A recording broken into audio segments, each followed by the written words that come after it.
আসসালামু আলাইকুম। Welcome back to my channel. So, hello viewers, আজকে আরেকটি গুরুত্বপূর্ণ গ্রামারের ইম্পর্টেন্ট টপিক নিয়ে উপস্থিত হলাম। সো, এই গ্রামারটি বেসিক্যালি বিসিএস, ব্যাংক এবং গভর্নমেন্ট যে জব সিকার আছেন তাদের জন্য খুবই গুরুত্বপূর্ণ এবং যারা নবম দশম শ্রেণী এবং ইন্টারমিডিয়েটের স্টুডেন্ট আছেন তাদের জন্য এই গ্রামারটা খুবই গুরুত্বপূর্ণ। আজকের গ্রামারের টপিকের নাম হলো প্যারালিজম। প্যারালিজম মিন্স হলো সমান্তরাল বা সমান। দ্যাট মিন্স কোনো একটা পার্টস অফ পিস, এই পার্টস অফ পিসের আগে এবং পিছে সমান সমান পার্টস অফ পিস ব্যবহৃত হবে। কিছু ওয়ার্ড আছে বা ফ্রেজ আছে, এই ফ্রেজের আগে পিছে সমান সমান কি হবে? পার্টস অফ পিস হবে। সো এই প্যারালিজম করতে হলে আমাদের অবশ্যই এই গ্রামারটা ভালো করে ক্লাসটা দেখতে হবে, তাহলেই প্যারালিজম সম্পর্কে আপনারা একটা বিস্তারিত একটা সুন্দর ধারণা পেয়ে যাবেন ইনশাল্লাহ। সো শুরু করা যাক। দেখেন, প্যারালিজম আমরা বেসিক্যালি বুঝি কি সমান্তরাল বা সমান। দ্যাট মিন্স এই যে দেখেন কিছু ওয়ার্ড আছে বা ফ্রেজ, হ্যাঁ, কিছু ওয়ার্ড বা ফ্রেজ এখানে আমি লিখে রেখেছি। দেখেন, and, but, or, then, not only, not, not, not, not, not only, but also. ঠিক আছে?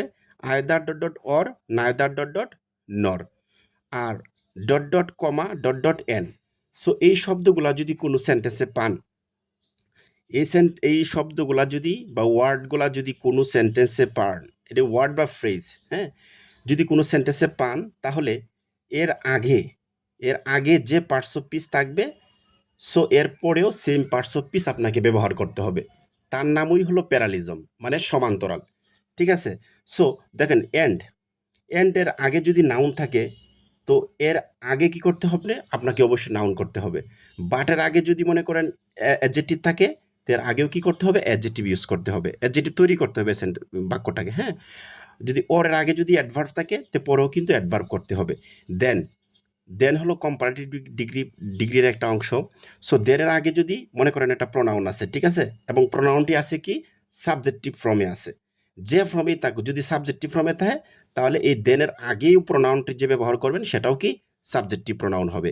সো এরকম সেমভাবে এই যে প্রোনাউনটা, তাহলে এই ফর্মগুলো একটু আপনারা দেখেন। Subjective form, objective form, possessive form, এই তিনটা ফর্ম আপনারা পড়ছেন, ঠিক আছে? তো সাবজেক্টিভ ফর্ম থাকলে সাবজেক্টিভে আই, আর অবজেক্টিভে মি, মাই হলো পসেসিভ। তো subjective, objective, possessive. He, him, his, she, her, her, they, them, their, হ্যাঁ, we, us, our, you, your, it, its. So এগুলো আপনারা একটু বই থেকে দেখে নেবেন। যে ফর্মে থাকুক এই ফর্মে কনভার্ট করতে হবে। সো আমরা বলছিলাম, দেখেন, যদি এখানে থাকে not only dot dot but also, ঠিক আছে, তো এর আগে যদি অ্যাডভার্ব থাকে, এর আগেরটাও কি করতে হবে? অ্যাডভার্ব করতে হবে। আচ্ছা, এখন দেখেন আয়দার dot dot or, আয়দার dot dot or এর আগে যদি ভার্বের বি টু থাকে, ঠিক আছে, বি টু থাকে, তা আগেরটাও কি করতে হবে? বি টু করতে হবে। নাইদার ডট ডট নর এর আগে যদি বি থ্রি থাকে, তা আগেও কি করতে হবে? বি থ্রি করতে হবে। এবং যদি আরও আমি যদি বলি আপনাদেরকে,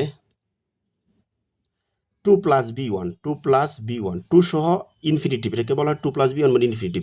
টু প্লাস বি ইনফিনিটিভ থাকলে এটাও কি? টু প্লাস বি ওয়ান করতে হবে। দ্যাট মিন্স আগে পিছে সমান সমান পার্টস অফ পিস আপনাকে করতে হবে। এইটা আপনাদের অবশ্যই মনে রাখতে হবে। সো দেখেন, উপরের ঘরগুলিতে এই ওয়ার্ড বা ফ্রেজগুলির আগে এবং পরে, দ্যাট মিন্স উভয় পাশে সমান বা একই গ্রামাটিক্যাল ফর্ম হবে, মানে একই পার্টস অফ পিস আপনাকে এটা ইউজ করতে হবে। সো আমি যদি একটা এক্সাম্পল দিই তাহলে আর জিনিসটা ক্লিয়ার হয়ে যাবে। দেখেন, she likes reading, comma, writing and speaking. That means দেখেন তো, এই যে অ্যান্ড দেখছেন, অ্যান্ড কিন্তু প্যারালিজমের একটা একটা ওয়ার্ড। এই যে দেখেন এন্ড আছে, ঠিক আছে? তো এন্ড এর পরে শব্দটা আমি একটু ফলো করবো। দেখেন এন্ড এর পরে কি আছে? স্পিকিং, মানে বার প্লাস আইএনজি আছে। তো এন্ড এর আগে যে ওয়ার্ডটা ইউজ করবেন সেটাও কিন্তু বার প্লাস আইএনজি যুক্ত অংশ হতে হবে। এই যে দেখেন বার প্লাস আইএনজি হয়েছে, ঠিক আছে? তো এন্ড এর আগে দেখেন বার প্লাস আইএনজি, এন্ড এর পরেও কিন্তু বার প্লাস আইএনজি হয়েছে।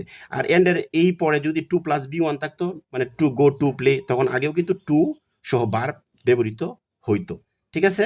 আর এর যা পজিশন থাক, সেম তা করতে হবে। পরের একটা রুলটা দেখেন। আচ্ছা, এটা দিয়ে দেন, হ্যাঁ। দে ওয়ান্ট, তারা চায়, টু দ্য পার্ক, তারা পার্কে যেতে চায়, comma, the market and the museum, তারা পার্কে, মার্কেটে এবং মিউজিয়ামে যেতে চায়। এ দেখেন কমা আছে, ঠিক আছে? সো একটা বিষয় ফলো করেন, দেখেন তো, এন্ডের পরে দ্য মিউজিয়াম আছে কি? দি সহ একটা আর্টিকেল আছে, দি প্লাস একটা নাউন, দি প্লাস নাউন আছে কি না দেখেন তো, দি প্লাস নাউন আছে। তো এর আগেও কিন্তু দি প্লাস নাউন হয়েছে, যে একটা দি এবং প্লাস নাউন। সো এন্ড এর আগেও দেখেন, আগে কি দি প্লাস নাউন, আগেও the plus noun. That means এটা কি বলা হয়, প্যারালিজম। আগে পিছে সমান সমান পার্টস অফ পিস হবে, এটা আপনাদের একটু ভালো করে মনে রাখতে হবে। সো আরেকটা উদাহরণ যদি আমরা বলি, দেখেন she is singing comma dancing and smiling. দেখেন এন্ড একটা প্যারালিজমের একটা অংশ না? এন কেন, এন বার থাকতে পারে, ওয়ার্ড থাকতে পারে, দেন থাকতে পারে, শব্দগুলা থাকলেই হয়েছে, ঠিক আছে? সো দেখেন তো এই যে দেখেন এন্ডের আগের অংশটা কি, বার প্লাস আইএনজি না? সো এর আগেরটাও কি বার প্লাস আইএনজি হবে। এটাই হলো প্যারালিজমের নিয়ম, মানে এটার যেরকম থাকবে সেম আগেরটাও এরকম করতে হবে। সো দেখা গেছে যাচ্ছে যে বিভিন্ন রকমের চাকরি পরীক্ষা বা বিসিএস বা ভার্সিটির অ্যাডমিশন টেস্টের মধ্যে এরকম প্যারালিজম থেকে একটা প্রশ্ন আসে। 4 নাম্বার দেখেন, I like to read comma to write and to learn. দেখেন এন্ড এর পরে কি আছে, টু লার্ন, টু সহ ভার্ব আছে, দ্যাট মিনস ইনফিনিটিভ আছে। সো আগেও কিন্তু 2 + B1 ইনফিনিটিভ, বুঝতে পারছেন? সো প্যারালিজমের নিয়মটা এরকমই হয়। পাঁচ দেখেন, শি ইজ নট অনলি থাকলে কেমন পর্যন্ত আমরা বাট অলসো ব্যবহার করবো, দেখছেন হয়েছে? নট অনলি আছে, সো এনে গ্যাপ আছে এই জায়গার মধ্যে, তো বাট অলসো ব্যবহার করতে হবে। এটাই হলো প্যারালিজমের নিয়ম, ঠিক আছে? নট অনলি থাকলে কি হয়, বাট অলসো ব্যবহার করতে হয়। এর যদি আইদার থাকতো তাহলে অর ব্যবহার করতাম, এর যদি নাইদার থাকতো তাহলে নট ব্যবহার করতাম, ঠিক আছে? এটা একটু মনে রাখবেন, মাথার মধ্যে একটু রাখবেন। সো একটা উদাহরণ দেখি, either you study hard or you fail. That mean দেখেন, আইদার থাকলে আমাদের কি হয়, অর। এখানে যদি নাইদার থাকতো তাহলে কি, নর হইতো। আইদার ইউ স্টাডি হার্ড, তুমি যদি কঠোর পরিশ্রম না করো, ইউ ফেল, তুমি কি করবা, পরীক্ষায় ফেল করবা। সো আপনাদের জন্য আমি দুইটা কি করলাম, প্রশ্ন আমি তৈরি করলাম, যাতে আপনারা এই প্রশ্নগুলো, দুইটা প্রশ্ন আপনারা সলভ করবেন, ঠিক আছে? তাহলে বোঝা যাবে আপনারা কতটুকু প্যারালিজম বুঝতে পারছেন। আমি একটা প্রশ্ন লিখলাম, দেখেন হি ইজ ডট ডট, কি লিখলাম, 1 নম্বরে option smart, honest and hard working, ঠিক আছে? সে স্মার্ট, সৎ এবং কঠোর পরিশ্রমী। এর আনসার কি এটা হবে নাকি বি হবে, smart comma honestly and hard working, নাকি এটা আনসার হবে, নাকি সি স্মার্ট অনেস্টলি নাকি হার্ড ওয়ার্কিং এটা হবে, নাকি ডি হবে স্মার্ট অনেস্ট হার্ড ওয়ার্ক, কোনটা হবে? আপনারা অবশ্যই কমেন্ট সেকশনে আনসারটা এ বি সি ডি কোনটা হবে এটা আপনারা লিখবেন, আনসারটা আপনারা লিখবেন, ঠিক আছে? নাম্বার 2 নম্বর কোশ্চেন হচ্ছে কি, দেখেন 2 নম্বরটা দেখেন, 2 নম্বরটা হলো দে ওয়ান্ট, তারা চায় ডট ডট, কি হবে, আনসারটা কি হবে দেখেন, টু প্লে, খেলতে চায়, সিঙ্গিং অ্যান্ড ডান্সিং, এটা আনসার হবে, নাকি প্লেয়িং, সিঙ্গিং, ডান্সিং এটা আনসার হবে, নাকি to play, to sing and to dance এটা হবে, নাকি এটা হবে, ডি নাম্বারটা হবে প্লে অথবা টু সিং অথবা ডান্স।